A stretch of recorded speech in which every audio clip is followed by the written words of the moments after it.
Salam Jumaat di MHI, 17 Mac. Sedapnya menikmati colek buah-buahan. Mau lihat tradisi masyarakat Kelantan dengan variasi colek yang kecor air liur. Jom meninjau pembukaan MRT Putrajaya yang baru beroperasi petang semalam, khusus bagi mengurangkan kesesakan ke kota bagi penduduk di sekitarnya. Dan Soal Wang membincangkan mengenai bajet kembali ke sekolah, sejauh mana impaknya terutama dengan pelbagai kenaikan kos dan serentak dengan ketibaan Ramadan serta Aidilfitri.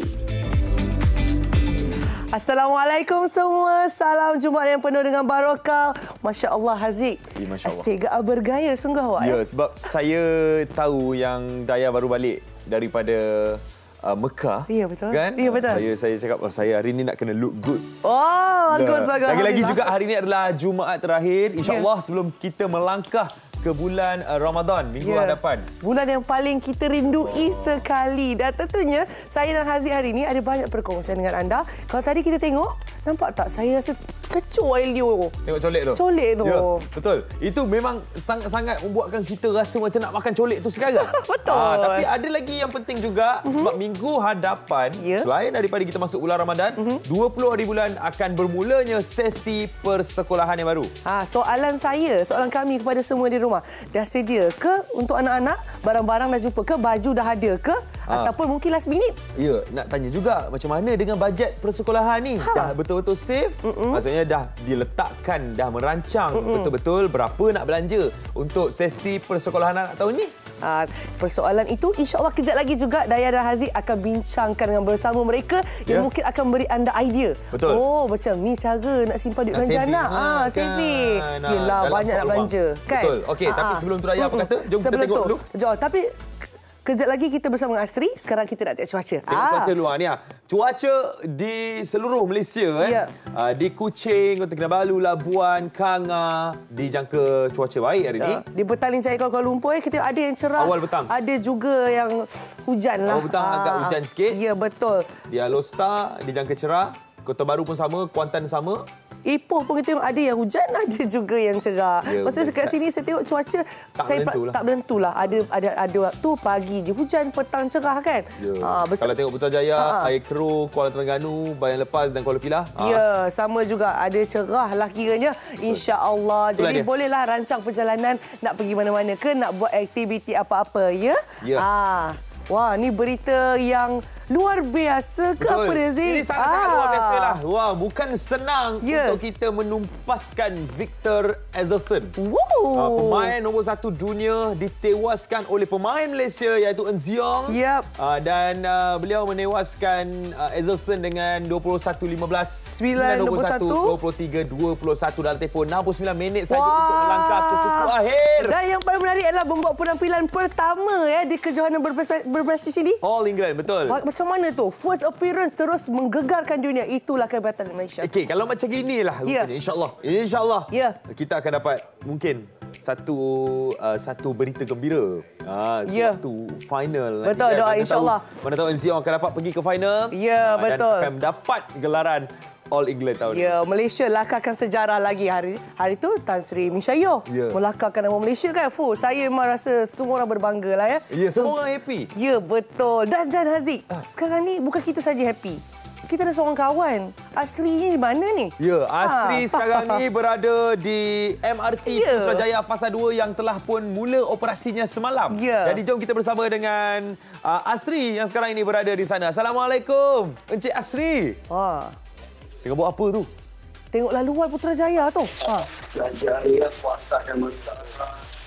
Hai, Assalamualaikum kepada semua penonton Malaysia hari ini. Hai, thank you Daya dan juga Haziq di studio. Saya dekat sinilah. MRT dalam.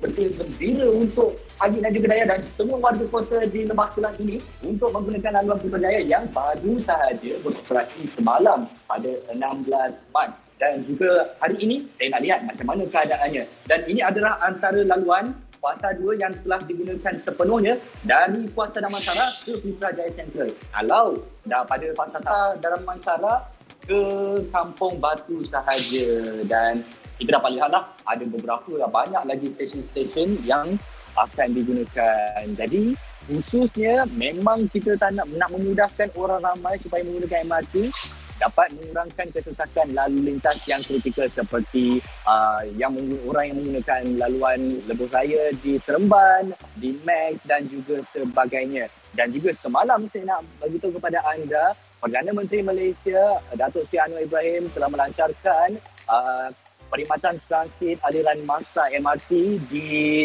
sini juga. Beliau sendiri mengambil peluang untuk melihat sini keadaan di sini dan di sini. Saya nak kongsikan kepada anda, ada juga ciapan daripada Datuk Seri Anwar Ibrahim yang mengatakan belanjawan 2023 ini akan dihususkan untuk perkhidmatan MRT di sini. Dan juga beliau sendiri mengakui bahawa penggunaan MRT di sini akan mengurangkan sedikit sebanyak kesesakan lalu lintas pada tahap yang kritikal. Jadi orang ramai tak perlu mungkin dah nak kena berapa pukul 5 pagi, pukul 6 pagi dan sebagainya hanya untuk bersiap sedia di trafik yang sesak itu. Jadi dekat sini sehingga 31 Mac ini orang ramai boleh menggunakan perkhidmatan MRT secara percuma. Jadi untuk orang ramai, apa tunggu lagi, datanglah sini. Kita nak jalan-jalan pun tak apa. Kita biasakan diri dengan laluan di sini bagaimana dan laluan di sini macam mana, nak kena dapatkan dekat mana laluan hotspot.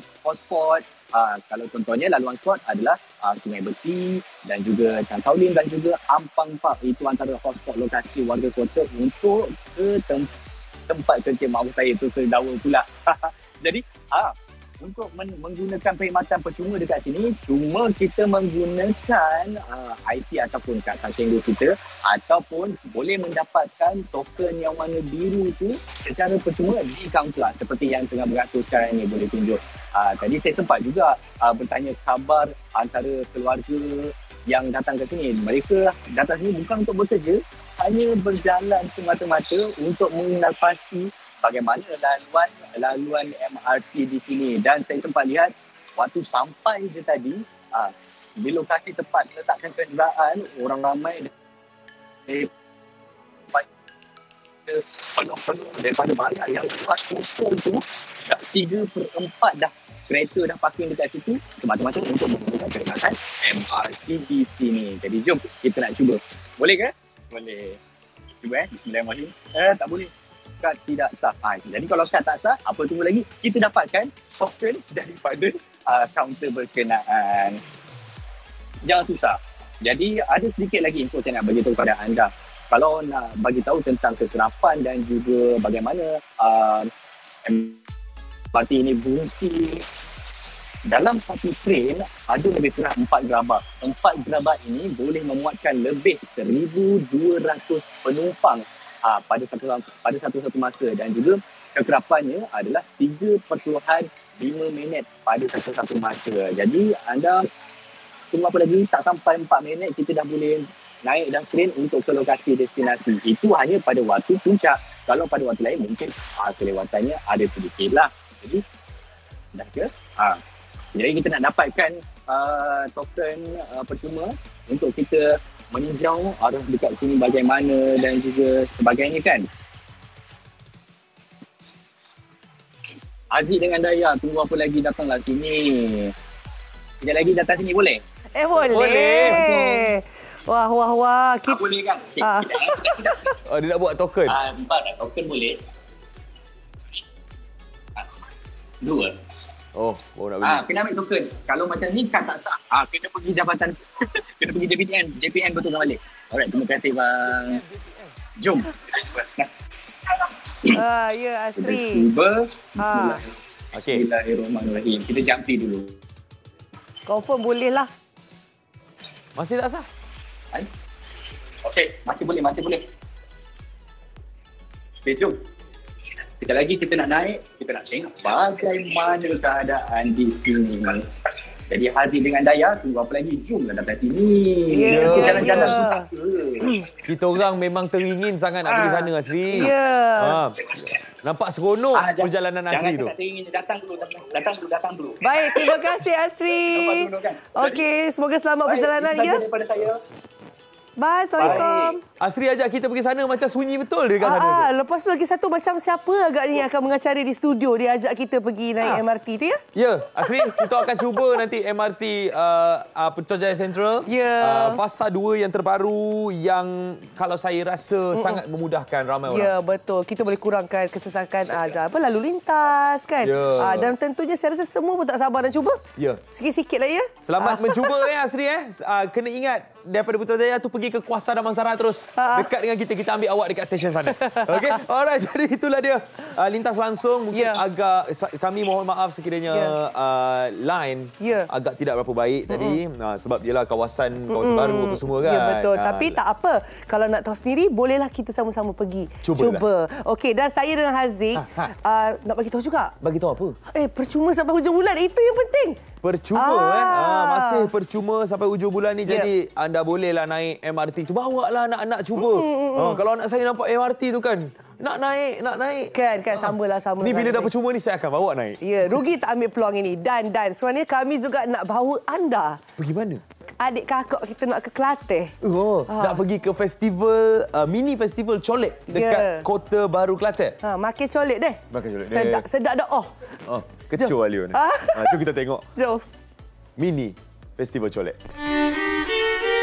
Colek ataupun lebih dikenali sebagai rojak adalah antara hidangan wajib untuk moreh bagi masyarakat Kelantan terutama ketika bulan Ramadan. Pelbagai menu colek disediakan di kedai makan seperti colek buah, ayam, kerang dan beraneka colek makanan laut celup tepung.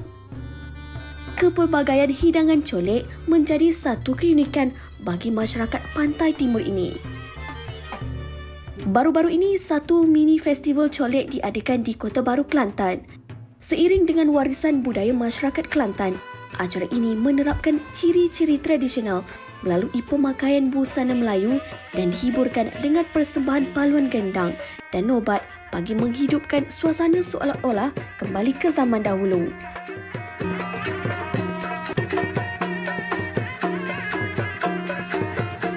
Bertujuan untuk menghidupkan kembali budaya makan colek waktu petang. Bagi penganjurnya, Muhammad Saleh, 47 tahun, colek bukan sahaja sejenis makanan tetapi ada maksud yang tersendiri. Dia akan buat wakaf di tepi rumah. Okey, di waktu petang mereka akan berkumpul di kalangan jiran-jiran. Jiran A bawa buah katak puru, jiran B bawa buah betik, C belimbing, jambu seterusnya. So berkumpul macam potluck lah. Jadi membawang dalam suasana yang harmoni tetapi membawang atas benda-benda yang baik. Jadi budaya itu kita rasa perlu dikembangkan lah. Makan colek di waktu petang, sembang dengan jiran-jiran, tanya khabar. Okey, anakmu macam mana, sihat ke tak? Sekolah macam mana? Bekerja macam mana? Benda-benda gitu yang dia buat. Itu yang kita cuba ketengahkan melalui program Makan Colek. Orang ramai yang hadir tidak melepaskan peluang menikmati variasi colek yang disediakan. Bagi Suzia Awang, 50 tahun, sebagai penduduk asal Kelantan, kedatangan ke festival ini adalah untuk menikmati keenakan colek yang menjadi kegemarannya. Di sini nak makan macam sini ke banyak makanan tradisional ke apa semua, makan macam sambal cupu ke apa. Lepas tu siput seduk. Benda tu benda lama ke. Macam hari ni ada colek batu putih pisang ke. Colek ni salah satunya bila kita cuci mulut lah, bila kita orang kampung ke dulu-dulu ke suka, orang tua-tua dulu ke dia suka makan colek-colek macam apa buah katak puru apa semua. Sini kan ada belakang ke. Buah seperti pauh, betik dan katak puru antara hidangan utama colek yang pasti membuatkan pengunjung rasa terliur, terutama apabila dimakan bersama dengan ramuan pencicahnya yang pelbagai. Pengunjung boleh memilih pencicah mengikut cita rasa masing-masing, sama ada masam, manis atau pedas. Selain itu, suasana persekitaran yang berkonsepkan rumah kampung sambil makan colek di serambi atau pondok kecil di laman rumah turut membangkitkan nostalgia kepada pengunjung yang hadir. Colek ni okeylah, banyak ada buah-buah yang kita tak biasa makan pun ada, macam buah katak puru ataupun buah nanam tu kan. Lepas tu dia punya colik dia pun pelbagai kan. Festival Mini Colek ini bukan sahaja memberikan kepuasan kepada peminat setiap colek, tetapi secara tidak langsung dapat mendidik generasi kini dengan tradisi yang masih cuba untuk diamalkan sehingga kini. Semoga usaha ini akan berterusan bagi memastikan maksud sebenar sesuatu budaya yang diamalkan itu tidak hilang di telan arus kemodenan. Kata nama pun gitu. Betul. Colek gini. Ini colek ni.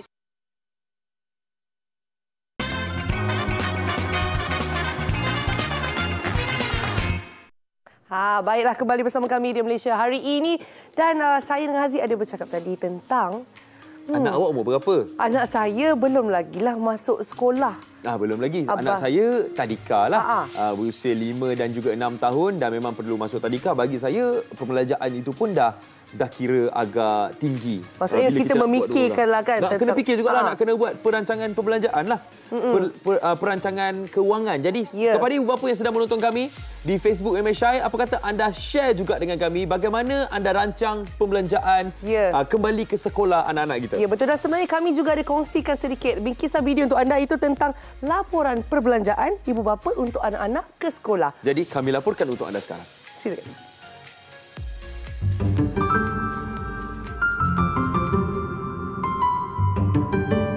Saya ada 2 orang anak, satu umur 7 tahun dan seorang lagi umur 5 tahun. Anggaran dalam RM200 untuk seorang anak dan untuk yang kindergarten tu lower sikit lah. Jadi untuk yang sekolah rendah tu memang agak tinggi lah untuk sekolah rendah. Saya ada 2 orang anak, okey, dan dua-dua juga bersekolah, okey. Seorang darjah 6 dan seorang baru masuk darjah 1. Seorang lelaki, seorang perempuan, okey. So memang tak boleh recycle lah. And then kalau boleh kita mestilah nak sediakan yang baru kan. Even walaupun kita ada brand yang mungkin jenama-jenama yang murah kan, tapi kita nak pakai benda tu lama. Kalau kita beli yang murah, kita kena kerap tukar, betul tak? Okey, so saya target kita beli agak sederhana lah, tak adalah mahal sangat. Jadi kita boleh pakai lama. Saya ada 2 orang anak. Yang pertama berusia darjah 4 tahun ni, iaitu 10 tahun, dan yang kedua darjah 2 tahun ni. Okey, berkaitan dengan peningkatan bajet untuk pengurusan sekolah anak-anak, untuk tahun ni memang agak meningkat sedikit. Cuma apa yang kita boleh lakukan sebagai parents, kita buat perancangan perbelanjaan yang baik, khususnya dengan peruntukan yang kerajaan dah bantu. Sebelum ni satu orang anak RM150. So macam saya ada 2 orang anak, so RM300. So kita buat perancangan betul-betul dan beli keperluan dahulu. So memandangkan sekolah buka and then puasa lagi, semuanya tarikh yang dekat, so kena bijak menguruskan kewangan. Itu adalah pandangan ibu bapa mengenai kos dan bajet perbelanjaan anak-anak ke sekolah pada tahun ini.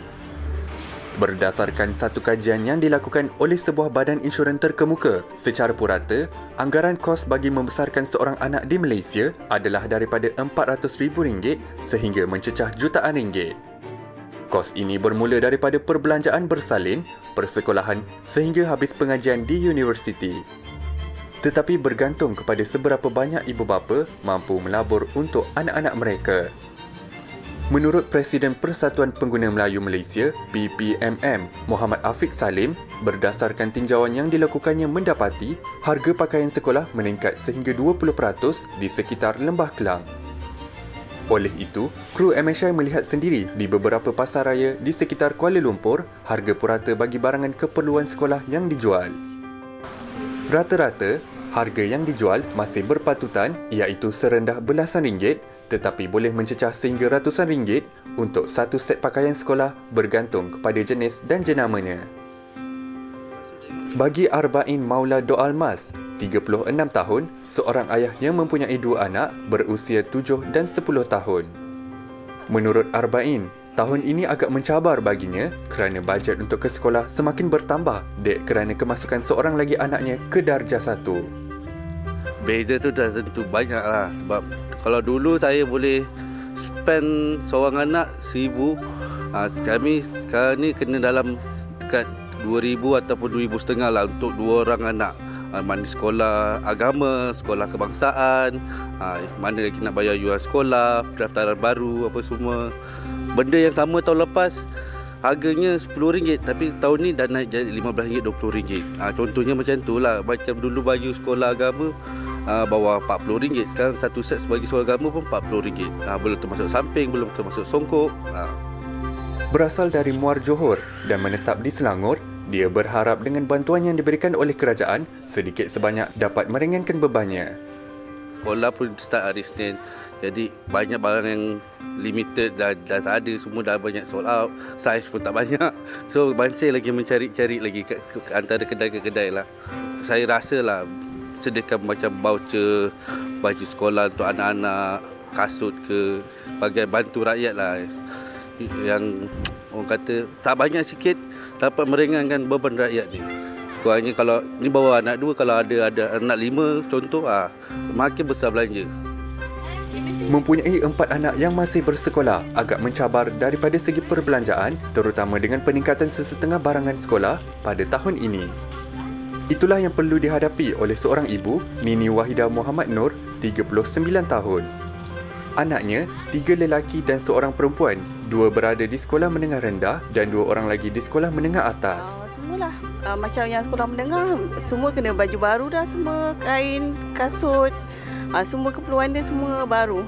Macam yang sekolah rendah tu tambah-tambah je lah. Memang naik betul lah. Semua naik, kasut ke semua naik, buku pun naik. Tahun lepas macam sepak orang tu tak sampai 1,000 lebih dah. Ratus je. Tapi macam tahun ni 1,000 lebih. Sampai lah. Tu dalam 300-400 macam tu lah. Tu keseluruhan lah. Dengan buku dia apa semua. Menetap di Lembah Kelang, dia mempunyai seorang anak perempuan sahaja dan pada setiap tahun, kelengkapan sekolah anak gadisnya itu perlu dibeli baharu. Nombor 2 tu perempuan dia seorang je. Jadi sebab tu dia kena beli semua. Dia tak ada lah. Macam yang sulung tu laki, jadi bawah adik ni boleh pakai yang abang punya lah. Macam yang perempuan ni memang semua kena beli. Itu yang dia jadi mahal sikit lah bagi saya lah. Macam kasut pun tak tahan.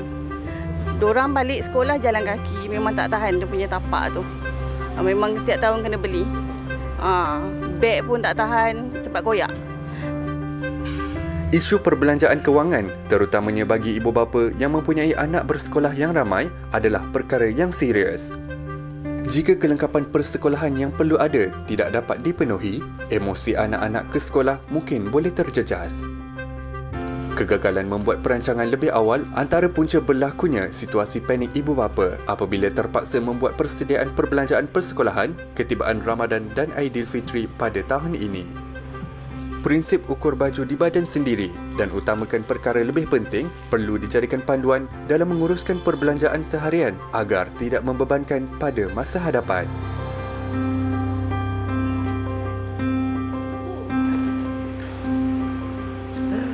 Kenapa tarik nafas tu? Tarik nafas, tahun depan anak saya darjah 1. Tak apa. Bertenang. Sebab sebenarnya bila kita bercerita tentang perbelanjaan, ada teknik-tekniknya, ada cara penyimpanannya. Cuma yelah, kadang-kadang kita ni tak berapa cukup ilmu. Jadi kita mula risau. Kita kena belajar. Kita kena belajar dan merancang kewangan sebelum anak-anak kita kembali ke sekolah. Jadi kita bersama dengan memang perunding kewangan iaitu Encik Syamsuddin Kadir. Assalamualaikum. Waalaikumsalam warahmatullahi. Okey tuan. Baik. Sebelum kita bercakap pasal perbelanjaan ibu bapa untuk anak-anak ke sekolah ni, tuan sendiri. Okey. Perbelanjaan anak-anak ke sekolah ni, berapa orang? Okey, 6 orang. Ya. Itu dia. 6 orang daripada, semua berada di sekolah ataupun? Daripada anak 7, tapi yang di sekolah daripada 8 tahun sehingga 17 tahun. Masya Allah. Tingkatan 2 sampai tingkatan 5. Jadi hari ini memang patutlah tuan bagi kami nasihat. Ya, betul. Okey, baik. 6 orang tu. Kan 6 orang ya. Wow. Jadi bercerita tentang perbelanjaan kan. Kita nak tahu juga macam tadi kita ada dapat pendapat yang katanya ada daripada 150 ke 200 ringgit untuk seorang anak perbelanjaannya. Dan adakah ia boleh berubah jikalau barangan itu tak semua dibeli baru? Ya, betul. Dia sebenarnya kalau ikut asasnya kita ni masih ikut kan tahun baru kena benda baru. Sedangkan kasut kita tukar apabila dia rosak. Tak semestinya Januari, right? Jadi sekarang ni bulan 3 okey sikitlah. Saya timbul rasa emosi down tu kurang walaupun New York kata buka sekolah baru, right? Sebab biasa yang Januari tu yang akan rasa down sangat. Baik. Jadi apabila anak ni, kita ada anak, perkara yang kurang orang buat adalah tanya anak itu. Okey, contoh nak beg baru. Dia nak, dia kena beli lah. Kalau anak nama Haziq memang habis. Kena beli baru. Ada nama Haziq ke? Tak ada. Maksud saya kalau yang ada nama tu, kalau anak tu nak, kita kena beli lah. Kalau saya semua saya nak. Kalau anak kata tak, beg boleh guna lagi. Macam saya anak tu, 6 orang tu masing-masing ada karakter yang berbeza. Baik. Kita hanya beli apa yang dia rasa perlu ataupun kita tawar-menawar dengan dia. Contoh kan sebab tahun ni tahun yang sangat kritikal sebab kan bulan depan 2-3 hari depan puasa, lepas tu nak raya. So 2 kos, jadi kita minta tawar-menawar, boleh tak yang satu lagi kita beli lepas raya. Okey. Contoh beg, tengok dia pakai. Sebab kenapa pula beg cukup setahun dia memang rosak ke? Kenapa? Dia rosakkan sendiri ke tuan? Dia kadang-kadang parent tu yang merosakkan. Sebab dah beli baru yang tu tak rosak lagi. Tanya anak kita. Beg tu boleh guna lagi? Okey, boleh guna tak? Maksudnya kalau rosak tu bulan 8, kita hanya perlukan keluar modal bulan 8 nanti. Jadi bukan sekaligus semua kos kita kena keluar serentak. Perasan tak ada orang banyak beli kasut 2 tapi setengah tu dia bukan gilir hari ni pakai ni. Tunggu yang tu rosak. Jadi dah membazir duit duduk kat situ. Lepas tu kata tak cukup duit. Jangan beli lagi. Baik. Sebab kedai kasut insya-Allah sepanjang tahun ada. Ya. Baju sekolah pun sama. Baju sekolah kalau boleh ajar anak biar satu baru satu lama, contoh. Kalau kita ada 4 pasang, 2 baru 2 lama. Baik. Tak, nilai ni kena ajar sebab ada kes saya jumpa seorang yang dah berumur lah. Saya tengok 70 60. Orang lain cerita dulu tentang dia, lepas tu dia mengaku sendiri. Masa yang dia meninggal, tak siap saya tak sampai 30 tahun umur dia, ada 50 geran tanah. So bila anak tu dah umur 30, semua geran tanah tu dah habis, tak ada. Sebab isu nilai duit ni perlu diajar masa kecil-kecil lagi. Maknanya sanggup gadai kan. Jual, gadai jawab sebab dia tak reti, tak diajar cara menguruskan duit. Jadi baju sekolah ni maknanya patut kita tukar macam alat tulis. Ramai orang tu masuk beli. Alat tulis hari tu takkan dah makan sampai makan. Kalau masih ada colour, gunakan lagi. Baik. Jangan tukar jika dia belum habis atau belum expired. Baik. Lagi-lagi kalau yang ada 6 anak, yang abang dia punya, adik dia boleh guna. Itu itu kena tanya tu. Takut yang anak kita bernama Haziq ya. Tak nak yang abang punya. Adik dia Dayah. Yes, ada setengah dia sanggup. Kalau dia sanggup pakai, itu yang paling bagus. Ada saya tengok keluarga di luar sana yang boleh macam kan yang 2-3 yang sulung memang biasa tak asyik barulah. Kadang-kadang adik kata abang asyik baru je kita orang ni. Pakai yang abang punya. Ataupun anak kita yang pertama masuk JAS 1 lah. Baik. Toleransi. Jadi kalau boleh nak beli, tanya anak dulu. Okey, apa yang rosak senarai dulu kita tengok. Kalau kasut, biasa kalau gilir macam hari ni pakai lain, esok lainlah tu. Kalau yang jenis yang tunggu rosak, kadang saya tengok anak saya tengok kita beli dulu right 2 pasang. Tengok bulan 8 baru dia guna. Kita dah beli bulan 1 kan membazir duit pun dah duduk kat situ. Sebenarnya kita dah boleh pusing untuk yang lain. Maksudnya kita harus berbelanja ikut keperluan di waktu itu. Betul. Jangan nanti pakai beli sekali lah, melainkan ada duit lebih lah mungkin. Dan satu kita tengok anak kita, dia anak baru tu kadang-kadang dia tidak boleh berdepan dengan realiti. Kan masuk sekolah hari pertama, malulah nanti kawannya. Ada anak tak kisah. Jadi sebab dia jaga. Sebab kita boleh tengok anak kita ada yang jaga baju tu tahan lama. Ada yang tu memang cukup-cukup. New Year memang rosak lah. Yang tu Haziq kata. Itu sengaja. Itu Haziq tadi tu. Okey, tapi tuan, disebabkan kenaikan harga, kan, kebanyakan barang yang naik harga dan kuasa membeli ibu bapa juga menurun. Mereka memang dah plan dah, tak payahlah. Dia sendiri yang rasa tidak ingin spend, tak nak spend untuk pembelajaran anak-anak ke sekolah. Jadi adakah mereka wajar untuk kita rancang kewangan ini untuk kewangan kembali ke sekolah ini dari sebelum start? Dia sebenarnya kalau kiranya setahun lah. Kita nak, macam contoh sekarang ni kita dah habis duit contoh 200 untuk satu anak. Okey. Tapi di KL kalau 200 saya rasa memang sangat minimum tu. Kalau saya kata masuk shop, bukan nak cari yang branded sangat. Tambah kalau minggu-minggu ni kita pergi, kebanyakan baju pun kalau sekolah menengah 50 beg. Boleh beli yang RM20 tapi beg tu tahan berapa lama. Kalau RM50 biasa mungkin tahan lebih. So jadi kalau let's say contoh 240 lah ya. 240 makna sebulan setiap bulan. Maksudnya kalau bulan April ni kita dah boleh menabung untuk next year RM20. Setiap bulan untuk seorang anak. Itu kalau nak paling selamat yang tak stres lah. Tapi yang duit lebih, biasa dia tak akan buat. Dia tiba rasa okey berapa. Tapi masa tu kira-kira tak cukup dekat duit. Baik. Tapi sebenarnya kos dia kan kita tengok sekarang dah RM20 untuk satu set pakaian lah. Satu set tu sebenarnya? Sebab kalau tengok baju sekarang, sekolah menengah 50, ada seluar 60 pun ada. Bukan kata brand. Dia tulis lah diskaun, kita kira dah ada 60 jadi 56 macam tu je. Itu untuk satu set 100 lebih? Satu kalau sekolah menengah saya tengok ni satu kedai yang saya tengok semalam RM249 tu hanya boleh baju, seluar dengan beg satu. Beg RM79. Itu dalam kedai bukannya belum lagi kalau kedai pakaian lah. Kedai pakaian sekolah. Belum lagi untuk perempuan dengan tudung dan sebagainya. Wow, betul maksudnya. Dia memang ada tempat yang tu nak cari dan sebagainya, tambah dengan beli. Kalau kita beli dah hujung ni memang dah tak ada, saiz pun tak ada. Kita jadi kos kita jadi banyak. Dia sebenarnya tutup sekolah tu bagus beli terus kalau kita mampu. Baik. Dekat nak buka memang stok dah tak ada, terpaksa bayar yang lebih-lebih lah. Kadang-kadang tak berkualiti pun. Iyalah, ya betul. Dan bagaimana pula dengan mungkin inisiatif ataupun bantuan yang diberikan oleh kerajaan? Adakah ia juga membantu supaya banyak keluarga ataupun ibu bapa di luar sana? Saya lihat kalau macam 150 diperuntukkan baru ni, kalau kita betul-betul guna untuk sekolah, kita tak boleh sebut inflasi lah untuk tahun ni. Lalu memang kita boleh sebut. Tahun ni tak boleh sebab dah cover banyak tu. 150 kalau kita masih ada duit tu dan sebab dapat bulan 1 gitu kan. Kebanyakan orang mungkin dah tak tahu ke mana lah. Mungkin lepas ni mungkin boleh dicadangkan juga. Yalah, tapi bagus dah bagi awal, nak suruh beli awal. Ya, betul. Mungkin lepas ni mungkin bagi voucher yang khas untuk beli pakaian sekolah, itu lebih bagus saya sebut. Baik, dan sebenarnya itu lebih kepada pengurusan ibu bapa sendiri untuk menggunakan duit itu sepatut dan sewajarnya. Betul ya? Tapi kalau kita lihat ada banyak lagi sebenarnya bantuan selain daripada 150 tadi, ada banyak lagi bantuan untuk lain yang diberi oleh kerajaan kan. Kalau 150 tu bagi saya, kalau yang tempat murah satu set pakaian anak tu boleh lah. Ataupun kalau let's say 200 tadi kan, dia sebut atau 200.5 dah. At least 100 je. Ya, betul. Dia dah separuh lepas macam yang bantuan ni mungkin boleh dikekalkan dan sesuai lah pada tahun ni sebab raya pun bersama. Ya, bercakap pasal raya bersama ni tuan. Bulan 3 start sekolah, bulan 3 juga kita akan mula Ramadan dan bulan depan kita akan raya. Jadi bagaimana sebenarnya kan nasihat tuan untuk kita merancang betul-betul kewangan tu supaya tak terjejas? Tak berhutang, tak peminjam dengan sesiapa. Bagi saya raya ni pun sama. Kalau boleh tanya anak kita secara individu. Sebab kadang-kadang orang nak cari selondong. Sebab itu akan jadi kos lah. Bagi yang mampu, abaikanlah tips ni. Ni bagi yang mana yang nyawa-nyawa ikan orang kata. So tanya anak kita. Jangan terkejut. Ada anak tak nak apa-apa pun. Tak apalah, kita pakai yang apa yang ada. Kalau dia nak macam tu, teruskan. Sebab hadis Nabi tak saya, dia pakai pakaian terbaik pada raya. Maknanya buka almari, tengok yang mana terbaik. Betul. Buka pasar raya. Itu yang lebih mampu. Jadi tengok macam tu.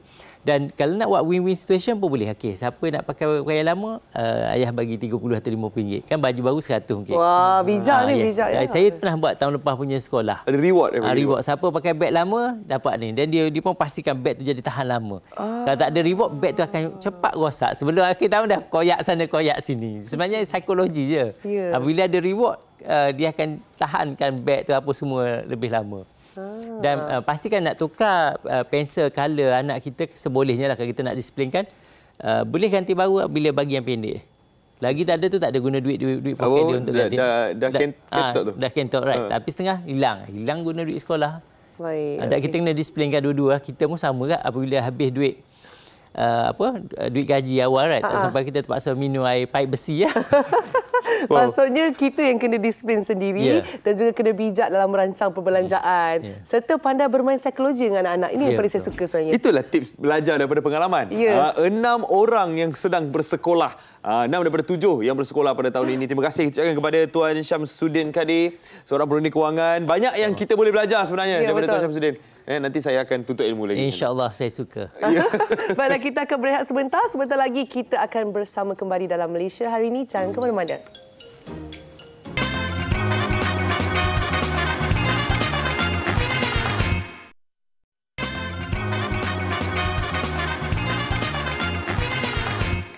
Terima kasih kerana tidak ke mana-mana. Masih bersama dengan Daya dan juga Haziq di Malaysia hari ini. Ya, masih lagi kita nak bercerita pasal sekolah. Hari ini cerita pasal sekolah aja sebab Isnin nanti akan mula kalender persekolahan terbaru 2023-2024. Jadi ramailah yang orang kata buat perancangan awal, kewangan untuk pembelajaran sekolah dan juga plan cuti sekolah. Itu semua kena plan. Jadi kita bersama dengan pengarah bahagian pengurusan sekolah harian Kementerian Pendidikan Malaysia, Tuan Haji Azman bin Haji Adnan. Assalamualaikum Tuan. Waalaikumsalam. Alhamdulillah, pagi bersama dengan kami ni. Jadi Haziq dan Daya tak sabar nak tanyalah sebenarnya. Ya, betul. Selalunya tadi Haziq ada tanya kan? Tadi saya ada tanya juga pasal kalender sekolah kan kita sekarang ni sejak pandemik itu kita dah bertukar kepada bulan Mac pula ni Tuan. 2023 ni masih lagi di bulan Mac. Ramailah yang bertanya bila kalender ni nak kembali kepada asal, iaitu pada bulan awal tahun. Ya kan? Adakah bakal kembali ataupun memang kita akan kekal dengan bulan Mac ni? Ya, insya-Allah. Untuk sesi akademik 2023-2024 ni, bagi negeri-negeri kumpulan A, Johor, Kedah, Kelantan, Terengganu, sesi persekolahan akan bermula pada 19 hari bulan, hari Ahad. Betul. Manakala negeri-negeri lain tu akan bermula pada 20 hari bulan lah. Jadi kita kekalkan dengan sesi akademik 2023 dan 2024. Dan kita pun sedia maklum ekoran daripada pandemik COVID-19 tempoh hari.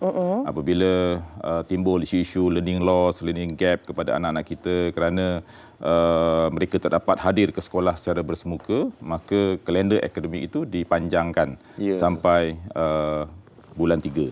Okey. Jadi buat masa ini kita teruskan, tetapi kita mengambil kira maklum balas daripada rakyat lah yang mahukan supaya kembali kepada sesi persekolahan seperti biasa.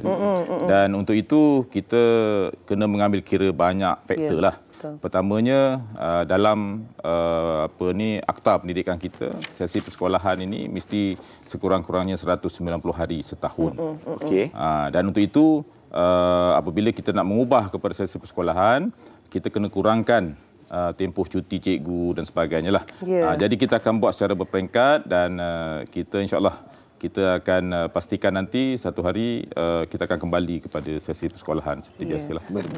Bakal insya-Allah. Tadi ada menyentuh sikit tentang banyak perubahan yang harus dibuat terutamanya guru dan media juga kebelakangan ni ada menyentuh berkaitan tugas guru selain daripada mengajar, mereka juga perlu membuat tugas-tugas lain. Jadi kita nak tahu juga bercakap tentang isu beban guru ini, adakah terdapat sebarang perubahan yang dibuat oleh KPM? Ya, ini satu yang menarik dan sering diperkatakan oleh masyarakat berkaitan dengan beban guru. Dan untuk itu maka Kementerian Pendidikan dalam konteks untuk mensejahterakan guru, kita telah mengambil 7 langkah. Apa 7 langkah? Dan 7 langkah ini kita harap dapat mengurangkan beban kerja guru-guru kita lah. Yang pertama sekali ialah kita memasukkan program-program, majlis-majlis, sambutan yang kurang memberikan impak kepada pembelajaran anak-anak kita lah. Yang mana cikgu-cikgu terpaksa melaksanakan banyak tugas yang berkaitan dengan itu. Contohnya macam pertandingan tandas bersih, keceriaan dan sebagainya, itu kita masukkan. Itu yang pertama. Kemudian yang kedua, kita ada juga aspek pengurusan. Dalam pengurusan SKPM, guru-guru perlu masukkan pelaporan itu 2 kali setahun. So kita kurangkan kepada 1 kali saja setahun. Dan yang ketiganya ialah dari segi pengisian perekodan kehadiran anak-anak kita dalam sistem kita APDM. Kalau sebelum ini guru-guru kita akan masukkan sebelum jam 10 bagi sesi pagi, sebelum jam 3 bagi sesi petang. Cepat. So kita lanjutkan sampai jam 12 bagi sesi pagi dan pukul 5 jam bagi sesi petang lah. So dengan cara itu maka kita dapat bantu cikgu lah mengatasi isu-isu kesesakan dalam capaian bila kita mengisi rekod kehadiran itulah. Dan yang keempat, ini juga menarik. Guru-guru kita bila hujung tahun ni, sebahagian daripada mereka juga akan menjadi petugas peperiksaan bagi SPM dan STPM. So, untuk tahun ini, kita buka tugas ini bukan saja kepada guru tetapi kepada pesara guru, kepada pelajar IPG, kepada pelajar IPT, IPTS yang bukan guru. Ya, anggota keketangan sokongan dia yang bukan guru. Pengacara MSI boleh? Boleh. Boleh tak ada juga, masalah. boleh. Boleh mohon tu. Boleh mohon. Tapi tak boleh bercakap kan kat situ. Ya, tak boleh cakap. Kita kena tengok je. Tengok je lah. Betul. Dan kemudian kita juga ada sambutan-sambutan, khusus sambutan Hari Guru lah. Sambutan Hari Guru ni biasanya akan dirayakan di peringkat kebangsaan, peringkat negeri, peringkat daerah, peringkat sekolah. So kita hadkan sambutan ini di peringkat kebangsaan dan juga di peringkat sekolah sahaja. So sambutan di peringkat daerah, peringkat negeri ditiadakanlah, kita hadkan sambutan itu. Dan kemudian satu lagi ialah kerja buat guru kita hari-hari sebelum dia masuk untuk proses PDP dalam bilik darjah, mereka akan buat perancangan. So mereka akan buat rancangan pelajaran harian. Jadi dalam konteks menulis rancangan pelajaran harian ni pun kita permudahkan. Mereka akan kembali kepada surat siaran Surat Pelik Ikhtisas Bilangan 3 1999 yang mana bila dia merancang penulisan itu dia hanya ada 3 elemen saja. Okey. Objektifnya, pengajarannya dan refleksinya saja. Baik. So ini akan memudahkan kerja guru-guru kita lah. Dan yang akhir sekali kita bagi autonomi kepada cikgu dalam proses pembelajaran dalam bilik darjah, pentaksiran PBD dan sebagainya. Jadi tidak rigid lah dalam mereka melaksanakan kerja-kerja buat itu. Jadi kita harapkan dengan 7 langkah untuk mensejahterakan guru ini, beban guru kita juga akan semakin dapat dikurangkan dan mereka boleh fokus kepada membangunkan kapasiti dan anak-anak kita lah di dalam bilik darjah. Okey, itu untuk guru lah, itu untuk guru. Bagaimana pula untuk anak-anak murid, tuan? Okey, kita tahu anak-anak murid sebelum ini belajar, ialah musim pandemik tu belajar online. Kan, dia dah rasa malas nak pergi sekolah. Kan, rasa macam nak bangun pagi lah, nak bersiap lah, kan nak pakai baju sekolah lah, begitu. Jadi, bagaimana? Adakah KPM ada merancang suatu kaedah untuk menarik kembali perhatian anak-anak ni ke sekolah? Ya, sudah pasti. Dan inilah yang sedang kita usahakan untuk sesi 2023-2024 ini. Kita tahu 19 hari bulan, 20 hari bulan ni sekolah akan dibuka. Betul. Jadi kebiasaannya bila masuk sekolah, hari pertama saja murid dah belajar. Masuk dalam bilik darjah, belajar subjek dan sebagainya kan. Jadi sekarang ni melalui surat Pelik Ikhtisas kita, bilangan 5 2023, kita ubah sikit pendekatan kita kerana kita tahu bahawa hari pertama, minggu pertama adalah momen yang paling indah kepada anak-anak kita.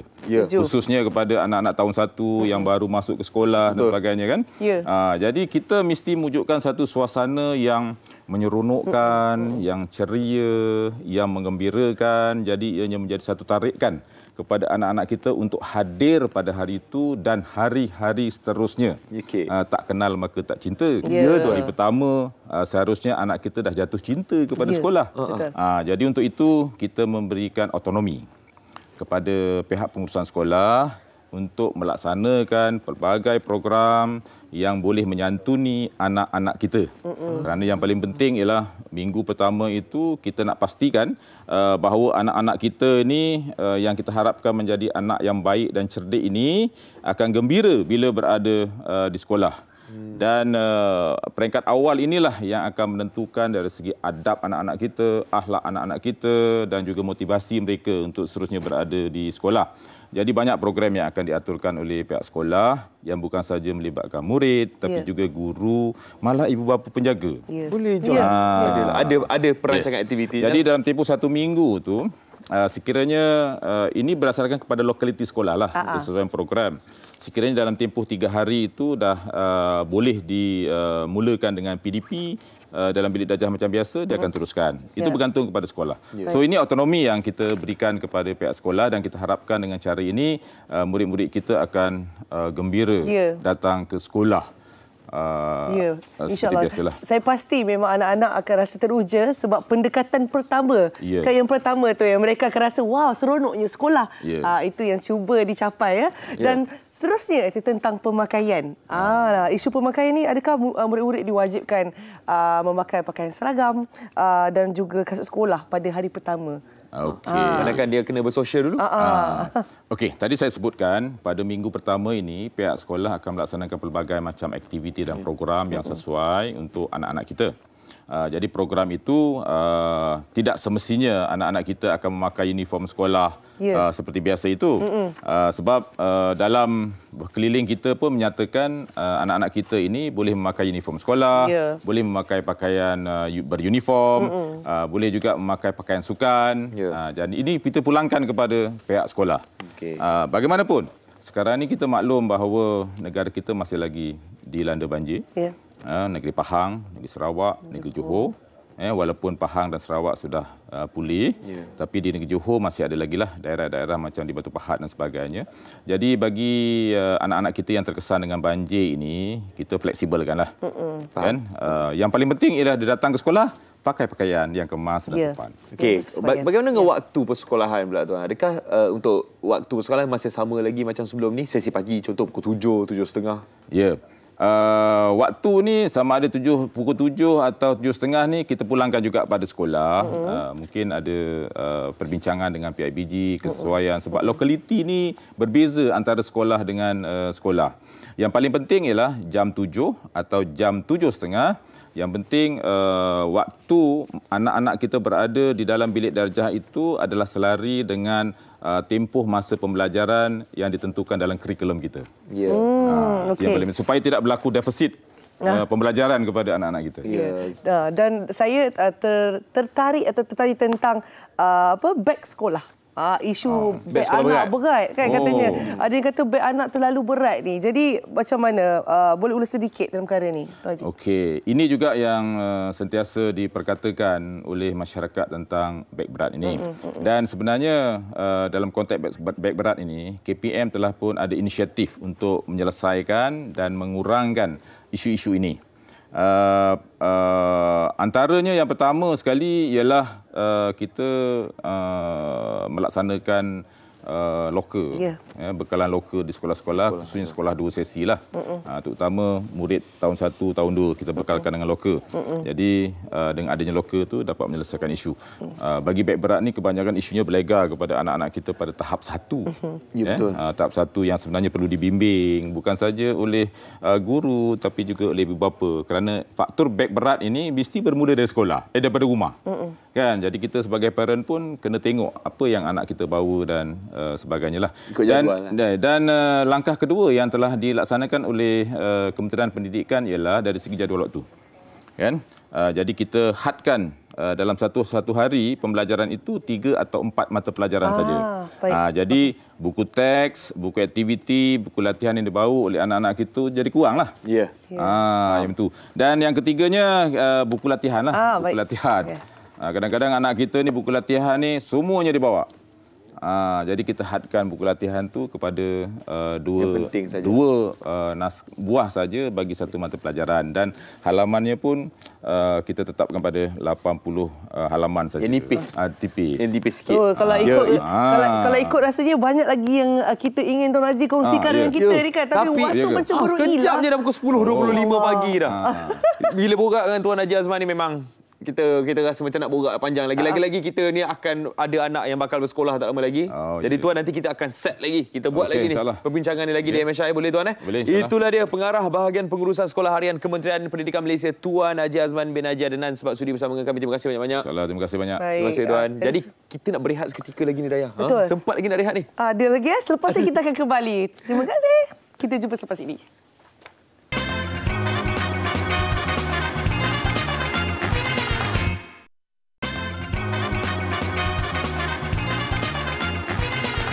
Ya, kami di MSI hari ini berharap agar apa yang kita bincangkan hari ini mengenai persekolahan mendapat banyak respon positif daripada anda dan memberikan manfaat kan, dengan perancangan-perancangan mengenai kewangan untuk kalender persekolahan juga yang akan bermula 19 dan juga 20 Mac ini. Ya, semoga menghabiskan sisa-sisa cuti ini dengan sebaiknya untuk adik-adik dan juga untuk ibu bapa.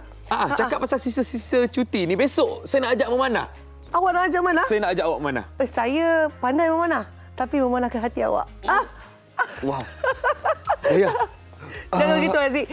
Saya tak tahu nak buat apa, tapi saya esok nak mana di luar. Saya ajak tu yang panah betul-betul tu. Panah betul-betul ke? Sebenarnya bukan saya nak cakap apa. Saya dan Sofia pun akan memanah daripada Sri Pentas. Ya, saya pula akan memanah daripada Putrajaya. Jadi jangan lupa untuk bersama dengan kami besok pukul 9.30 pagi macam biasa.